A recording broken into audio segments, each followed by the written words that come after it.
Halo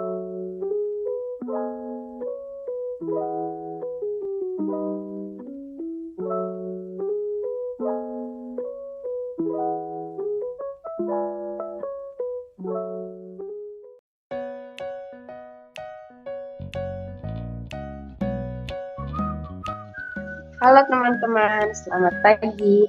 Kali ini kita bertemu lagi di podcast Ngobrol Santai.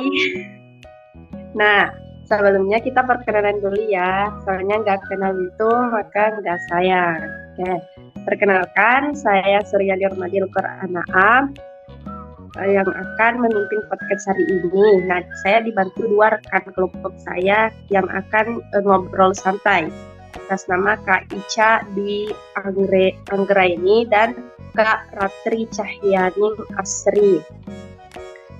Nah, di podcast kali ini kami hadir untuk membawa teman-teman sekalian ke dunia pembelajaran terpadu dalam satu rangkaian dengan berbagai informasi, inspirasi, dan cerita menarik. Jadi duduklah yang nyaman dan bersiaplah untuk belajar dan terinspirasi bersama kami. Tanpa basa-basi, mari kita mulai ngobrol santai ini. Saya persilahkan Kak Ica. Oke, terima kasih Kak Surya atas kesempatannya ya. Sekarang kita mulai aja nih ngobrol sama Ratri ya. Kita panggilnya Ratri aja biar santai. Jadi Ratri ini akan nemenin kita ngobrol karena mungkin bisa dibilang jadi narasumber ya. Karena mungkin Ratri udah belajar lebih dulu daripada kita. Jadi mungkin kita bisa tanya-tanya aja ke Ratri. Yang pertama nih, pasti kan kalian semua pasti penasaran kan apa yang kita bahas. Yang kita bahas adalah pembelajaran terpadu dalam satu rangkaian. Coba Mbak Ratri, teman-teman udah penasaran apa sih pembelajaran terpadu dalam satu rangkaian itu? Oke, pembelajaran terpadu dalam satu rangkaian atau yang biasa kita sebut sebagai sequence learning ya. Pembelajaran terpadu dalam satu rangkaian mengacu pada pendekatan pembelajaran yang mengintegrasikan berbagai mata pelajaran atau konsep dalam satu rangkaian pembelajaran yang terkait. Ini memungkinkan siswa untuk melihat hubungan antara berbagai topik dan menerapkan pengetahuan mereka secara holistik. Oh, jadi gitu ya, Rat. Berarti dalam pembelajaran terpadu dalam satu rangkaian ini menekankan ada loh persamaan antar konsep-konsep dalam mata pelajaran itu saling berkaitan gitu ya? Betul. Mungkin selanjutnya dari Mbak Surya mungkin ada pertanyaan nggak nih Mbak Surya? Ada. Kak Ratri, kan di pembelajaran terpadu itu mempunyai banyak manfaat ya. Pertanyaan saya, apa saja manfaat dari pembelajaran terpadu dalam satu rangkaian itu? Oke, terima kasih atas pertanyaannya. Manfaat dari pembelajaran terpadu dalam satu rangkaian itu banyak ya teman-teman. Yang pertama, tentunya dapat membantu siswa untuk membuat koneksi antara konsep-konsep yang berbeda dan memahami bagaimana pengetahuan dapat diterapkan dalam situasi nyata. Yang kedua, mendorong pemikiran kritis dan analitis karena siswa harus memecahkan masalah yang melibatkan lebih dari satu konsep. Dan yang ketiga, meningkatkan motivasi belajar karena pembelajaran menjadi lebih relevan dan menarik. Dan yang keempat, mengajarkan siswa keterampilan yang diperlukan untuk berpikir lintas disiplin ilmu dan belajar dalam tim.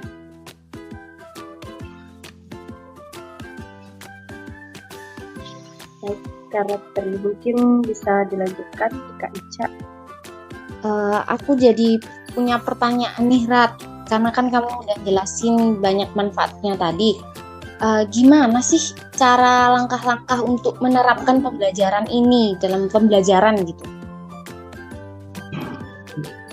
Langkah-langkahnya ya untuk merancang pembelajaran terpadu dalam satu rangkaian yang lebih efektif gitu kan ya. Iya. Ya, ada beberapa langkah-langkahnya. Yang pertama adalah mengidentifikasi tujuan pembelajaran. Jadi tujuan pembelajaran itu harus jelas terlebih dahulu, yang nantinya dia akan mencakup konsep-konsep apa yang akan diintegrasikan. Dan yang kedua, kita harus memilih konsep atau topik yang saling berkaitan dan relevan untuk dapat dijadikan satu dalam rangkaian pembelajaran. Dan yang ketiga, tentunya kita harus merencanakan aktivitas pembelajaran yang menggabungkan konsep-konsep tersebut seperti proyek berbasis masalah atau penelitian lintas disiplin atau pengamatan. Dan selanjutnya kita harus mengevaluasi siswa dengan cara yang mencakup penilaian terhadap pemahaman mereka tentang konsep-konsep tersebut dalam konteks yang terintegrasi. Dan yang terakhir, kita harus melakukan kolaborasi antar guru mata pelajaran yang berbeda untuk merancang dan mengimplementasikan pembelajaran terpadu. Gitu. Boleh diulangi nggak mungkin poin-poinnya? Yang pertama tadi kayaknya identifikasi ya? Betul, identifikasi tujuan. Identifikasi tujuan. Terus yang kedua, pilih konsep ya? Atau topik. Terus baru merencanakan. Betul. Habis merencanakan, kita melakukan evaluasi, benar. Tuh, oke, makasih deh. Yang selanjutnya mungkin Mbak Surya ada ini ditanyakan lagi mungkin ya? Ada dong, Kak Ica. Nah, kan tadi aku bertanya soal manfaat ya ke Kak Ratri. Sekarang aku ingin bertanya tentang apa contoh yang konkret dari pembelajaran terpadu dalam satu rangkaian. Oh gitu, mungkin biar teman-teman bisa lebih paham juga mungkin, Rat. Aku juga penasaran banget sih. Oke, untuk contoh konkretnya ya. Contoh konkret dalam pembelajaran terpadu dalam satu rangkaian itu bisa merupakan proyek pembelajaran tentang lingkungan. Nah, dalam proyek ini siswa tidak hanya mempelajari tentang lingkungan itu sendiri, tapi siswa juga dapat belajar tentang bahasa dan seni. Misal, dalam proyek tersebut, selain siswa disuruh untuk mengamati lingkungan sekitar, siswa juga diperintahkan untuk melakukan menulis laporan, membuat laporan, dan berbicara tentang isu lingkungan seperti penggundulan hutan, kebakaran hutan, dan lain sebagainya. Dan siswa akan berlatih untuk melakukan presentasi setelah membuat laporan tersebut. Dan terakhir, siswa dapat melakukan seni, menggambar atau membuat gambaran tentang lingkungan tersebut. Dan siswa dapat bekerja sama dalam menganalisis atau mengamati serta mengomunikasikan hasil pengamatan mereka di depan kelas. Itulah contoh bagaimana berbagai disiplin ilmu dari IPA, bahasa, dan seni dapat terintegrasi dalam satu rangkaian pembelajaran yang bermakna. Wah, menarik banget ya Mbak Surya ya. Ya. Kayaknya udah deh, tapi ada satu lagi deh. Kayaknya tentang mungkin tantangannya ya. Kan kamu udah jelasin apa itu pembelajaran terpadu dalam satu rangkaian, tapi apa sih kira-kira yang mungkin terjadi, yang mungkin dihadapi ketika kita mengimplementasikan pembelajaran terpadu dalam satu rangkaian ini saat proses pembelajaran gitu. Oke, tantangan ya. Jadi nggak hanya dalam PDKT ya yang ada tantangannya ya. Dalam pengimplementasian pembelajaran terpadu satu rangkaian ini juga ada banyak tantangannya. Yang pertama nih, ada koordinasi antara guru dari berbagai mata pelajaran. Nah, kenapa ini bisa dijadikan sebagai tantangan tersendiri bagi seorang guru dalam melakukan pengimplementasian model pembelajaran yang satu ini? Koordinasi antara guru itu setiap guru, setiap orang nih pasti kan punya passion yang berbeda-beda ya, pasti memiliki pemikiran yang berbeda-beda. Nah, baik itu dalam cara mengajar, cara penyampaian materi, memberi tugas, dan lain sebagainya itu pastinya berbeda. Nah, itulah menjadi alasan tantangan tersendiri bagi guru-guru dalam menerapkan pembelajaran terpadu satu rangkaian ini. Dan yang kedua, pemilihan konsep atau topik yang sesuai untuk integrasi. Nah, ini dapat menjadi tantangan tersendiri karena tidak semua topik atau konsep dapat diintegrasikan secara mudah. Kita harus mencari, meneliti, menelaah tiap-tiap topik atau konsep itu apakah sesuai dengan pembelajaran pada hari itu. Nah, yang ketiga, memastikan bahwa tujuan pembelajaran dari setiap mata pelajaran tetap tercapai. Nah, jadinya kan kita harus setiap kali melakukan pembelajaran kita harus memberikan tugas apakah siswa ini dapat mencapai tujuan yang kita maksud. Apakah siswa ini dapat mengerti, memahami konsep atau topik yang disampaikan pada hari itu.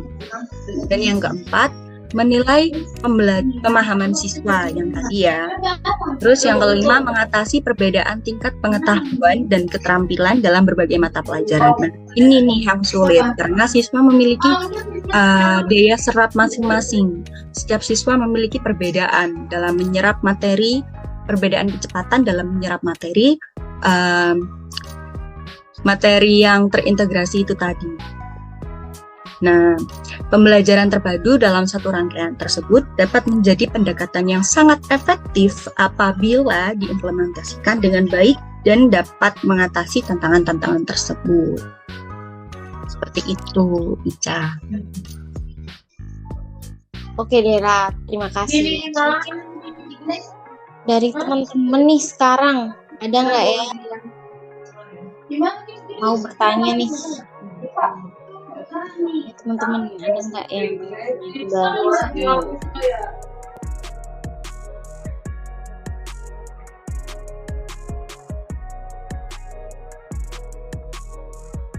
kayaknya udah ada Derat dari Linda. Monggo. Oke, silahkan Linda. Ya. Baik.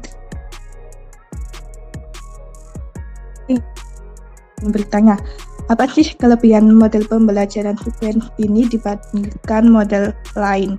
Terima kasih.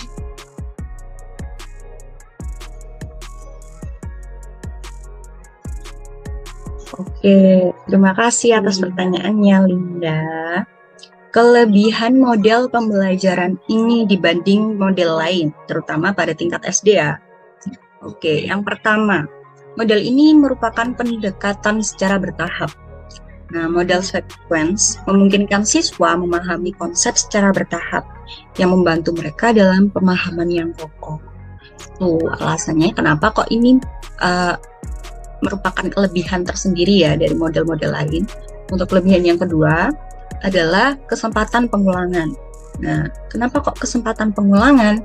Karena di sini siswa memiliki kesempatan untuk mengulang materi yang telah dipelajari sebelum mereka beralih ke konsep yang lebih kompleks. Dan selain itu dapat meningkatkan retensi serta pemahaman siswa. Dan yang ketiga, keterstrukturan pembelajaran. Kenapa kok keterstrukturan pembelajaran? Nah, karena pembelajaran terstruktur dapat membantu mengurangi kebingungan siswa dan meningkatkan efisiensi pembelajaran. Dan yang terakhir, pengembangan keterampilan berpikir kritis. Nah, kenapa? Karena model ini dapat mengembangkan keterampilan berpikir kritis siswa. Mereka diberi waktu untuk memahami konsep-konsep sebelum melanjutkan ke tahap berikutnya. Jadi di sini siswa diberikan kesempatan. Namun, perlu diingat bahwa setiap model pembelajaran itu pasti memiliki kelebihan dan kelemahan masing-masing. Dan kita sebagai calon guru yang nantinya akan melakukan pembelajaran dengan siswa harus menyesuaikan model yang kita pilih untuk tujuan pembelajaran dan kebutuhan siswa. Seperti itu, Linda. Apakah sudah terjawab, Linda? Sudah, Kak. Terima kasih. Ya, kembali kasih.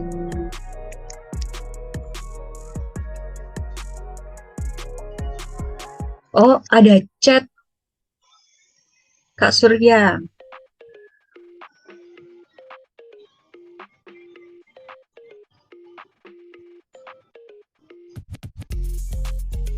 Oke, ada chat nih dari Rida Irsanda.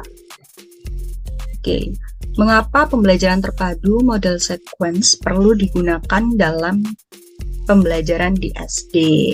Oke, mengapa ya? Mengapa pembelajaran terpadu model sequence perlu digunakan dalam pembelajaran di SD? Karena model tersebut yang pertama ya, karena model tersebut dapat membangun landasan yang kuat. Siswa dapat membangun landasan pengetahuan yang kuat dalam berbagai mata pelajaran yang dapat membantu mereka dalam pembelajaran yang lebih lanjut di tingkat yang lebih tinggi. Jadi konsep di sini itu benar-benar dikuatkan. Ya, karena tadi, kembali lagi di kelebihan tadi, siswa diberikan kesempatan untuk memahami konsepnya itu tadi. Yang kedua, pengembangan keterampilan berpikir bertahap. Model sequence membantu siswa mengembangkan keterampilan berpikir secara bertahap, mulai dari keterampilan dasar hingga keterampilan yang lebih kompleks. Dan yang ketiga, meningkatkan pemahaman yang mendalam. Dengan mengajarkan konsep-konsep dalam urutan yang terstruktur, siswa dapat memiliki kesempatan untuk memahami konsep-konsep tersebut dengan lebih mendalam. Dan yang terakhir, meningkatkan retensi dan pengingatan.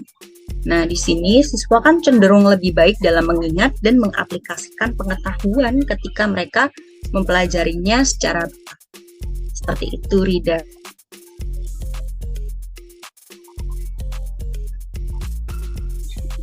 Mungkin Mbak Ridanya lagi sinyalnya kurang bagus kali ya. Terus ada lagi nggak nih? Kira-kira. Apa mungkin Mbak Surya ada pertanyaan nih? Bunda Kak Ica. Beneran nih? Mungkin kita berikan kesempatan teman-teman. Mungkin ada yang bertanya lagi. Ditunggu dulu mungkin ya. Siapa tahu ada pertanyaan nih. Mumpung waktunya masih banyak ya, Rat ya? Iya, betul. Sayang sekali kalau nggak dimanfaatkan ya. Benar. Yuk, kalian yang masih penasaran.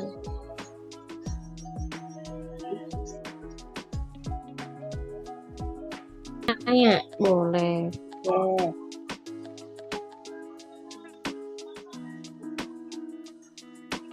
Kak Ratri, kapan nih pembelajaran terpadu model sequence digunakan di SD? Mungkin boleh dijelaskan? Oke, terima kasih atas pertanyaannya. Kapan nih dapat digunakan dalam yang pertama, pengajaran literasi dan matematika. Di SD, pembelajaran terpadu model sequence dapat digunakan untuk mengajarkan keterampilan literasi yang meliputi membaca, menulis, dan berbicara, serta matematika. Materi pembelajaran disusun dalam urutan yang logis, memungkinkan siswa untuk membangun landasan pengetahuan sebelum mereka mempelajari konsep-konsep yang lebih kompleks. Selain itu, juga dapat digunakan dalam pengajaran sains. Dalam pelajaran sains, model ini memungkinkan siswa untuk memahami konsep-konsep sains secara bertahap, mulai dari dasar hingga konsep yang lebih kompleks. Misalnya, belajar tentang matahari, bumi, dan planet-planet dalam tata surya yang bisa disusun secara berjenjang. Dan yang terakhir, dalam pengajaran bahasa asing. Ketika mengajarkan bahasa asing, Model sequence memungkinkan pengajaran kosakata dasar, tata bahasa, dan keterampilan berbicara yang lebih sederhana sebelum beralih ke bahasan yang lebih kompleks. Seperti itu, Surya. Apakah sudah membantu jawabannya?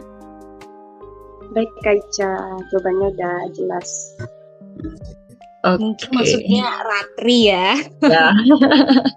Karakter, sorry. Iya, baik. Jam berapa ya sekarang? Kalau dari aku sih udah ya kita ngobrolnya. Dari Surya udah belum? Udah. Dari teman-teman udah belum? Kasih reaction-nya kalau sudah. Reaction. Udah ngobrol sampai nih. Nah, saya akan membacakan kesimpulan kita pada pagi menjelang siang ini. Oke, Nah, boleh.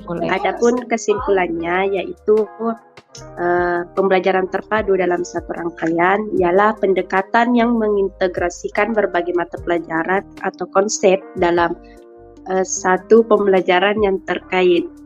Nah, adapun manfaatnya yaitu membantu siswa untuk mengkoneksi antar konsep, mendorong pemikiran kritis, dan meningkatkan motivasi belajar. Untuk merancangnya dengan efektif, yaitu perlu mengidentifikasi tujuan pembelajaran, memilih konsep relevan, merencanakan aktivitas yang sesuai, dan mendorong kolaborasi antar guru. Mungkin seperti itu kesimpulannya. Nah, terima kasih kepada teman-teman yang telah mendengarkan podcast pada pagi menjelang siang ini. Nah, kami berharap teman-teman sekalian menikmati pembicaraan menarik kami tentang pembelajaran terpadu dalam satu rangkaian dan mendapatkan wawasan yang berharga. Terakhir, kami ingin mengingatkan teman-teman untuk terus belajar dan menjelajahi dunia di sekitaran Anda. Pengetahuan adalah kunci dan podcast kami selalu siap untuk membantu Anda meraihnya. Sampai jumpa di podcast selanjutnya dan selamat menjelajahi hari teman-teman. Dadah, terima kasih Surya, terima kasih Ratri ngobrolnya. Dadah. Ada. Makasih. Nabila.